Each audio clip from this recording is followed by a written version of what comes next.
नमस्कार दोस्तों, आप आईएएस आईपीएस के लेवल का जानकार व्यक्ति बनना चाहते हैं या UPSC PSC state level exam की अभ्यास कर रहे हैं तो आप सभी का स्वागत है हमारे स्मार्ट प्रोफेसर एकेडमी में। आपने अभी तक चैनल को सब्सक्राइब नहीं किया, जल्दी करें। आज हम नए अध्याय के साथ हाजिर हैं। भारत में यूरोपियों का आगमन, पुर्तगाली, अंग्रेजी, फ्रेंच और डचों के बारे में यहाँ जानेंगे। भारत में यूरोपियों का आगमन देश के इतिहास में एक नए युग की शुरुआत लेकर आया। लाभ चाहने वाले व्यापारियों के रूप में साधारण शुरुआत से यूरोपीय लोग जल्द ही भारतीय धरती के विशाल भूभाग पर औपनिवेशिक शासकों के रूप में उभरेंगे। भारत और यूरोप के बीच व्यापारिक संपर्क बहुत पुराने थे, जो ऑक्सस घाटी या सीरिया या मिस्र के माध्यम से भूमि मार्ग से होते थे। 1498 में वास्को डी गामा द्वारा केप ऑफ गुड होप के माध्यम से नए समुद्री मार्ग की खोज के साथ व्यापार में वृद्धि हुई और कई व्यापारिक कंपनियां भारत आईं और अपने व्यापारिक केंद्र स्थापित किए। यह भारत के इतिहास में एक महत्वपूर्ण अवधि है। 13वीं सदी के आसपास मुसलमानों का आधिपत्य भूमध्य सागर और उसके पूरब के क्षेत्रों पर हो गया था और इस कारण यूरोपीय देशों को भारतीय माल की आपूर्ति ठप्प पड़ गई। उस पर भी इटली के वेनिस नगर में चुंगी देना उनको रास नहीं आता था। कोलंबस भारत का पता लगाने अमेरिका पहुंच गया और सन 1487 से 88 में पेड्रा द कोविल्हम नाम का एक पुर्तगाली नाविक पहली बार भारत के तट पर मालाबार पहुंचा। भारत पहुंचने वालों में पुर्तगाली सबसे पहले थे, इसके बाद डच आए और डचों ने पुर्तगालियों से कई लड़ाइयां लड़ी। भारत के अलावा श्रीलंका में भी डचों ने पुर्तगालियों को खदेड़ दिया, पर डचों का मुख्य आकर्षण भारत न होकर दक्षिण पूर्व एशिया के देश थे। अतः उन्हें अंग्रेजों ने पराजित किया, जो मुख्यतः भारत से अधिकार करना चाहते थे। आरंभ में तो इन यूरोपीय देशों का मुख्य काम व्यापार ही था, पर भारत की राजनैतिक स्थिति को देखकर उन्होंने यहाँ साम्राज्यवादी और औपनिवेशिक नीतियां अपनानी आरंभ की। पुर्तगाली सबसे पहले 1498 में वास्को डी गामा के नेतृत्व में मालाबार तट पर आए थे। भारत में यूरोपियों का आगमन। पुर्तगाली आने लगे। वे पूरब के तट पर अपनी स्थिति सुदृढ़ करना चाहते थे। अल्बुकर्क के मरने के बाद पुर्तगाली और क्षेत्रों पर अधिकार करते गए। सन 1571 में बीजापुर, अहमदनगर और कालीकट के शासकों ने मिलकर पुर्तगालियों को निकालने की चेष्टा की, पर वे सफल नहीं हुए। 1579 में वे मद्रास के निकट थोमे, बंगाल में हुगली और चटगांव में अधिकार करने में सफल रहे। 1580 में मुगल बादशाह अकबर के दरबार में पुर्तगालियों ने पहला ईसाई मिशन भेजा। वे अकबर को ईसाई धर्म में दीक्षित करना चाहते थे, पर कई बार अपने नुमाइंदों को भेजने के बाद भी वो सफल नहीं रहे। पर पुर्तगाली भारत के विशाल क्षेत्रों पर अधिकार नहीं कर पाए थे। उधर स्पेन के साथ पुर्तगाल का युद्ध और पुर्तगालियों द्वारा ईसाई धर्म के अंधाधुंध और कट्टर प्रचार के कारण वे स्थानीय शासकों के शत्रु बन गए और 1612 में कुछ मुगल जहाज को लूटने के बाद उन्हें भारतीय प्रदेशों से हाथ धोना पड़ा। हुगली पर अधिकार। पुर्तगालियों ने हुगली पर अधिकार वहां से गुजरने वाले जहाजों को लूटने के मकसद से किया था। 24 जून 1632 से लेकर 24 सितंबर 1632 तक लगातार 3 महीने तक कासिम खान, मुगल सेनापति, ने 1,50,000 की सेना लेकर पुर्तगालियों पर हमला कर दिया। 300 पुर्तगाली और 600 निवासी ईसाई सैनिक लड़ते रहे, जिसके बाद वे भाग खड़े हुए। उनके अधिकतर जहाज को गए, लेकिन कुछ किसी प्रकार सागर द्वीप तक पहुंचने में कामयाब हो गए, लेकिन वहां व्याप्त महामारी से अधिकतर जिंदा लोग मर गए। मुगलों के 1000 लोग मारे गए, लेकिन उन्होंने 400 पुर्तगालियों को बंधक भी बना लिया, जिन्हें आगरा लाया गया। बंदियों को इस्लाम धर्म अपनाने या दास्ता स्वीकार करने का विकल्प दिया गया। पुर्तगालियों के भारत आने से भारत हमेशा के लिए बदल गया। पुर्तगालियों ने भारत के कुछ हिस्सों पर कब्जा कर लिया। उन्होंने गोवा, दमन, दीव और केरल के कुछ हिस्सों को पुर्तगाल का हिस्सा बना दिया। सबसे पहले पुर्तगालियों के साथ व्यापार से पुर्तगाल को बहुत मदद मिली। पुर्तगाली भारतीय शासकों के साथ सीधे व्यापार करते थे। पुर्तगाली भारत में आलू, मिर्च और काजू जैसी फसलें लाए। लेकिन पुर्तगाली शासक भारतीयों के प्रति क्रूर थे। उन्होंने कई हिंदुओं और मुसलमानों को ईसाई बनने के लिए मजबूर किया। वे भारतीय व्यापारियों से उच्च कर लेते थे। उन्होंने हिंदू मंदिरों को नष्ट कर दिया। पुर्तगालियों के बाद अन्य यूरोपीय जैसे डच, फ्रांसीसी और ब्रिटिश भी व्यापार के लिए भारत आए। उन्होंने भारत में व्यापार और भूमि के लिए पुर्तगालियों से प्रतिस्पर्धा की। अन्य यूरोपीय लोगों ने भारत के साथ व्यापार पर पुर्तगाली नियंत्रण को तोड़ दिया। 1700 के दशक के अंत तक अंग्रेजों ने भारत के अधिकांश पुर्तगाली क्षेत्रों पर कब्जा कर लिया। जब यूरोपियन आए तो भारत में बहुत सी नई चीजें आईं। फसलों, विचारों, धर्मों और वस्तुओं का आदान प्रदान हुआ। मसाले, चाय, कपड़ा और अफीम जैसी भारतीय वस्तुएं यूरोप के लिए महत्वपूर्ण हो गईं। भारत में यूरोपीय लोगों का आना उस समय शुरू हुआ जब यूरोपीय देशों का भारत पर शासन था। इसने भारतीय समाज को बड़े पैमाने पर बदल दिया। यूरोपीय लोगों के साथ व्यापार ने कुछ भारतीयों को बहुत अमीर बना दिया, लेकिन कई भारतीय व्यापारियों को व्यापार में घाटा हुआ। भूमि पर भारतीय व्यापार कम महत्वपूर्ण हो गया। सबसे पहले यूरोपीय लोग केवल व्यापार करना चाहते थे, लेकिन वे धीरे धीरे भारत में अधिक भूमि और शक्ति चाहते थे। यूरोपीय लोगों ने स्थानीय प्रशासन स्थापित किया जो औपनिवेशिक शासक बन गए। पुर्तगाली भारत में पहले यूरोपीय शासक थे। उन्होंने तट पर उपनिवेश बनाए और व्यापारिक स्थान बनाए। उन्होंने 1510 में गोवा पर कब्जा कर लिया और 450 से अधिक वर्षों तक उस पर शासन किया। पुर्तगालियों ने दिखाया कि यूरोपीय शासकों के पास भारतीय शासकों की तुलना में अधिक शक्तिशाली हथियार थे। इस अनुभव से बाद में अन्य यूरोपीय शक्तियों को भारत का अधिक भाग जीतने में मदद मिली।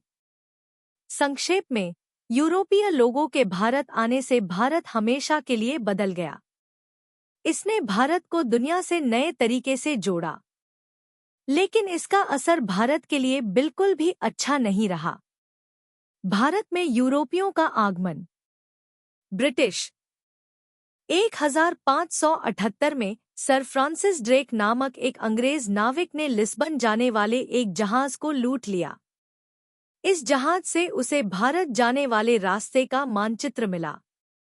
31 दिसंबर सन 1600 को कुछ व्यापारियों ने इंग्लैंड की महारानी एलिजाबेथ को ईस्ट इंडिया कंपनी की स्थापना का अधिकार पत्र दिया। उन्हें पूरब के देशों के साथ व्यापार की अनुमति मिल गई। 160103 के दौरान कंपनी ने सुमात्रा में वेंटम नामक स्थान पर अपनी एक कोठी खोली। विलियम हॉकिंस नाम का एक अंग्रेज नाविक हेक्टेयर नामक जहाज द्वारा सूरत पहुंचा। वहां आकर वो आगरा गया और जहांगीर के दरबार में अपनी एक कोठी खोलने की विनती की। जहांगीर के दरबार में पुर्तगालियों की धाक पहले से थी। उस समय तक मुगलों से पुर्तगालियों की कोई लड़ाई नहीं हुई थी और पुर्तगालियों की मुगलों से मित्रता बनी हुई थी। विलियम हॉकिंस को वापस लौट जाना पड़ा। पुर्तगालियों को अंग्रेजों ने 1611 में जावली की लड़ाई, सूरत में पराजित कर दिया और सर थॉमस रो को इंग्लैंड के शासक जेम्स प्रथम ने अपना राजदूत बनाकर जहांगीर के दरबार में भेजा। वहां उसे सूरत में अंग्रेज कोठी खोलने की अनुमति मिली। इसके बाद बालासोर, बालेश्वर, हरिहरपुर, मद्रास 1633, हुगली 1651 और बम्बई 1688 में अंग्रेज कोठियां स्थापित की गईं। पर अंग्रेजों की बढ़ती उपस्थिति और उनके द्वारा अपने सिक्के चलाने से मुगल नाराज हुए। उन्हें हुगली, कासिम बाजार, पटना, मछलीपट्टनम, विशाखापत्तनम और बंबई से निकाल दिया गया। 1690 में अंग्रेजों ने मुगल बादशाह औरंगजेब से क्षमा याचना की और अर्थदंड का भुगतान कर नई कोठियां खोलने और किलेबंदी करने की अनुमति प्राप्त करने में सफल रहे। अंग्रेजों ने अपना नियंत्रण बढ़ाने के लिए हिंसा का प्रयोग किया। 1757 में ईस्ट इंडिया कंपनी ने बंगाल के नवाब को हरा दिया और बंगाल में कर एकत्र करने का नियंत्रण अपने हाथ में ले लिया। कंपनी बंगाल में शासक बन गई। ब्रिटिश ईस्ट इंडिया कंपनी ने धीरे धीरे अपना नियंत्रण बढ़ाया। कंपनी ने भारतीय शासकों को युद्ध में हरा दिया और उनकी जमीनों पर कब्जा कर लिया। कंपनी की सेना बड़ी हो गई और उसके पास आधुनिक हथियार थे। 1803 में ब्रिटिश ईस्ट इंडिया कंपनी ने पश्चिमी भारत में मराठा साम्राज्य को हराया और भारत के बड़े हिस्से पर कब्जा कर लिया। 1857 तक कुछ छोटे राज्यों को छोड़कर लगभग पूरा भारत प्रत्यक्ष या अप्रत्यक्ष रूप से ब्रिटिश नियंत्रण में था। अंग्रेजों ने जिस तरह से अपना नियंत्रण बढ़ाया वह समय के साथ बदलता गया। प्रारंभ में अंग्रेजों ने भारतीय शासकों से युद्ध करके भारतीय भूमि पर कब्जा कर लिया। बाद में अंग्रेजों ने अप्रत्यक्ष शासन का प्रयोग किया और भारतीय शासकों को अपने स्थानीय प्रशासक के रूप में कार्य करने के लिए बाध्य किया। भारत में यूरोपीय लोगों के आगमन के अच्छे और बुरे दोनों प्रभाव पड़े। अंग्रेज रेलवे, सड़क, नहरें और बंदरगाह जैसी आधुनिक बुनियादी सुविधाएं लेकर आए। नई फसलें, एक शिक्षा प्रणाली और एक कानूनी प्रणाली शुरू की गई। लेकिन अंग्रेजों ने अपने लाभ के लिए भारत के संसाधनों का शोषण किया। भारत में ब्रिटिश शासन अन्यायपूर्ण था। ब्रिटिश अधिकारियों को उच्च वेतन मिलता था जबकि भारतीयों को गरीबी का सामना करना पड़ता था। ब्रिटिश नीतियों ने पारंपरिक भारतीय अर्थव्यवस्था पर नकारात्मक प्रभाव डाला। अंग्रेजों ने अपने कानूनों के तहत भारतीयों के साथ असमान व्यवहार किया। भारत पर प्रत्यक्ष ब्रिटिश शासन 1947 में समाप्त हो गया जब भारतीय स्वतंत्रता आंदोलन के बाद भारत स्वतंत्र हो गया। लेकिन 200 वर्षों के ब्रिटिश औपनिवेशिक शासन का प्रभाव आज भी भारत की राजनीतिक व्यवस्था, अर्थव्यवस्था, समाज और संस्कृति पर देखा जाता है। भारत में यूरोपियों का आगमन। फ्रेंच। 17वीं शताब्दी में फ्रांसीसी भारत आए। भारत में यूरोपियों का आगमन के क्रम में सबसे पहले फ्रांसीसी व्यापार के लिए आए। भारत में यूरोपीय लोगों का आगमन फ्रांसीसी ईस्ट इंडिया कंपनी के साथ शुरू हुआ। कंपनी ने भारतीय शासकों के साथ व्यापार किया, लेकिन इसका अधिक विस्तार नहीं हो सका। 1604 में the company of merchants of France trading to the East Indies नामक एक फ्रांसीसी व्यापारिक कंपनी का गठन किया गया था। यह फ्रेंच ईस्ट इंडिया कंपनी बन गई। कंपनी को 1615 में मुगल बादशाह जहांगीर से भारत में व्यापार करने की अनुमति मिल गई। फ्रांसीसियों ने सूरत और मसूलीपट्टनम में व्यापारिक चौकियां स्थापित की। वे फ्रांसीसी शराब, धातुओं और विलासिता की वस्तुओं के लिए भारतीय वस्त्र, रेशम, शोरा और मसालों का व्यापार करते थे। फ्रांसीसी ईस्ट इंडिया कंपनी भारत में आलू, फूलगोभी और मटर जैसी नई फसलें लेकर आई। फ्रांसीसी मिशनरी भी आए और कुछ भारतीयों को ईसाई धर्म में परिवर्तित कर दिया। लेकिन फ्रांसीसी कंपनी ब्रिटिश और डच ईस्ट इंडिया कंपनियों के साथ अच्छी प्रतिस्पर्धा नहीं कर सकी। फ्रांसीसियों को फ्रांसीसी सरकार से राजनीतिक और सैन्य समर्थन का अभाव था। अंग्रेजों से लड़ने के लिए फ्रांसीसियों ने भारतीय शासकों के साथ गठबंधन बनाया। 1746 में फ्रांसीसी और हैदराबाद के निजाम ने ब्रिटिश सेना से लड़ाई की, लेकिन लड़ाई हार गए। फ्रांसीसी व्यापारिक पदों से अधिक विस्तार नहीं कर सके। 1750 से फ्रांसीसियों ने भारतीय शासकों से युद्ध करके अपनी शक्ति का विस्तार करने का प्रयास किया। उन्होंने 1510 में गोवा, 1759 में फ्रांसीसियों ने डचों से यानम पर कब्जा कर लिया, लेकिन 1778 में उन्होंने इसे अंग्रेजों से खो दिया। 1720 और 1730 के दशक में फ्रांसीसियों ने भारतीय शासकों से माहे, कराईकल और चंदरनगर पर कब्जा कर लिया। उन्होंने 1947 में भारतीय स्वतंत्रता तक इन स्थानों पर फ्रांसीसी भारत के रूप में शासन किया। भारत में फ्रांसीसी शासन अंग्रेजों के प्रत्यक्ष शासन के विपरीत ज्यादातर गठबंधन और हस्तक्षेप के माध्यम से था।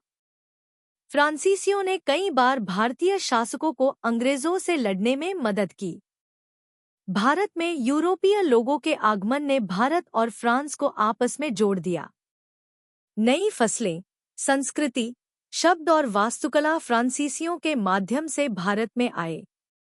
लेकिन फ्रांसीसियों का लक्ष्य लाभ और राजनीतिक प्रभाव था, न कि भारतीयों का कल्याण। भारत में यूरोपियों का आगमन। डच। पुर्तगालियों की समृद्धि देखकर डच भी भारत और श्रीलंका की ओर आकर्षित हुए। सर्वप्रथम 1598 में डचों का पहला जहाज अफ्रीका और जावा के रास्ते भारत पहुंचा।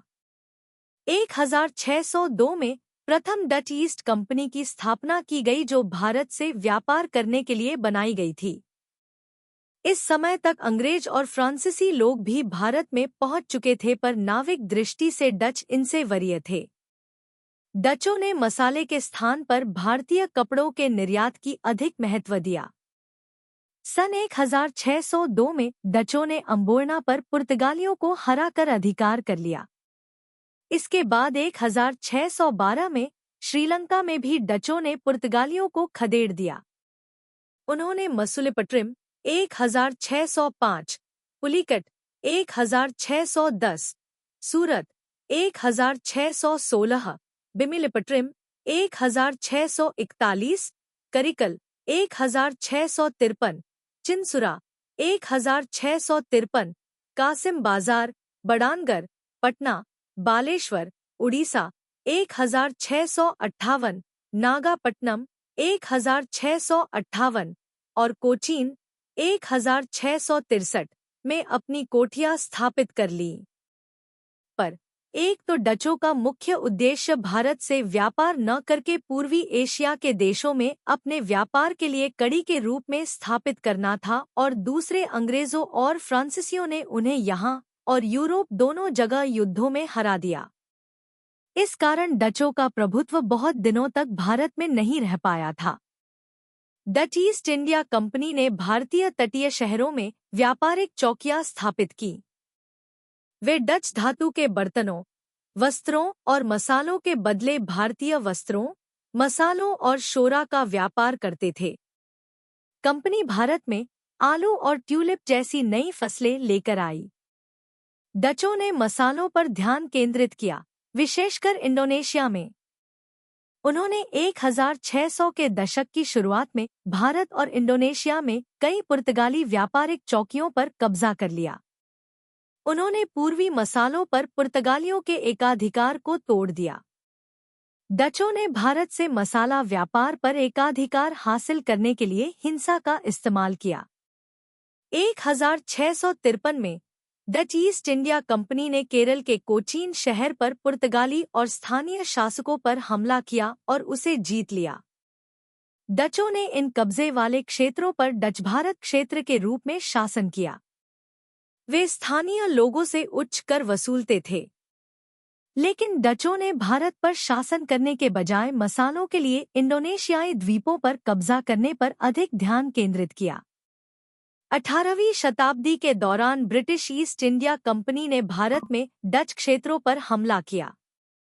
1795 में अंग्रेजों ने भारत और इंडोनेशिया में शेष सभी डच संपत्तियों पर कब्जा कर लिया। हालांकि डचों ने लगभग 200 वर्षों तक भारत के कुछ हिस्सों पर नियंत्रण रखा, लेकिन उनका प्रभाव सीमित था। उन्होंने अंग्रेजों की तरह भारतीय समाज को नहीं बदला, लेकिन उन्होंने भारत और दक्षिण पूर्व एशिया में यूरोपीय प्रतिस्पर्धा को बढ़ावा दिया। भारत में यूरोपीय बस्ती। भारत में यूरोपियों के आगमन व्यापार से शुरू हुआ, लेकिन बाद में भारत में कुछ स्थायी यूरोपीय बस्तियां बस गईं। पुर्तगाली, फ्रांसीसी और ब्रिटिशों ने भारत में बस्तियां और उपनिवेश स्थापित किए। पुर्तगाली भारत में बसने वाले पहले यूरोपीय थे। उन्होंने व्यापारिक चौकियां स्थापित की जो बाद में स्थायी उपनिवेश बन गईं। 1510 में उन्होंने सत्तारूढ़ सल्तनत से गोवा पर कब्जा कर लिया और इसे पुर्तगाली भारत की राजधानी बना दिया। गोवा भारत में पुर्तगाली बस्ती, संस्कृति और शासन का एक प्रमुख केंद्र बन गया। पुर्तगालियों ने 450 वर्षों से अधिक समय तक गोवा और आसपास के क्षेत्रों पर शासन किया। कई पुर्तगाली गोवा में बस गए और स्थानीय महिलाओं से विवाह किया। पुर्तगालियों ने दमन, दीव, मुंबई और केरल तट पर भी उपनिवेश स्थापित किए। उन्होंने स्थानीय लोगों के साथ विवाह किया और इन क्षेत्रों में स्थायी रूप से बस गए। लेकिन भारत में स्थायी पुर्तगाली आबादी छोटी ही रही।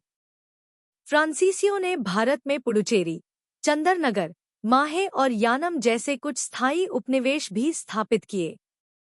फ्रांसीसी स्थानीय लोगों के साथ बहुत कम बातचीत करते थे और उनके पास अलग आवासीय क्षेत्र थे।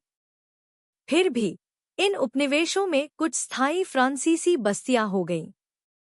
अंग्रेजों ने भारत में कुछ स्थायी सैन्य स्टेशन स्थापित किए, जो बाद में नागरिक बस्तियों और कस्बों में विकसित हुए। दिल्ली, कलकत्ता, कोलकाता, चेन्नई, मद्रास, मुंबई, बॉम्बे और पुणे जैसे शहर एंग्लो इंडियन बस्तियां बन गए। प्रारंभ में ब्रिटिश सैनिक, अधिकारी और व्यापारी भारत में बस गए।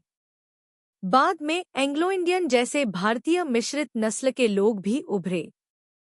1900 के दशक की शुरुआत तक कई ब्रिटिश नागरिक स्थायी रूप से ब्रिटिश भारत के प्रमुख शहरों में रहते थे। फिर भी भारत में स्थायी यूरोपीय आबादी कुल भारतीय आबादी की तुलना में छोटी रही। अधिकांश यूरोपीय कुछ वर्षों के लिए काम करने के लिए भारत आए और फिर घर लौट गए। ब्रिटिश और अन्य यूरोपीय लोग भारत में बड़े पैमाने पर अलग-अलग रहते थे। उन्होंने न्यूनतम भारतीय प्रतिनिधित्व के साथ विधान परिषदों का गठन किया। 1759 में फ्रांसीसियों ने डच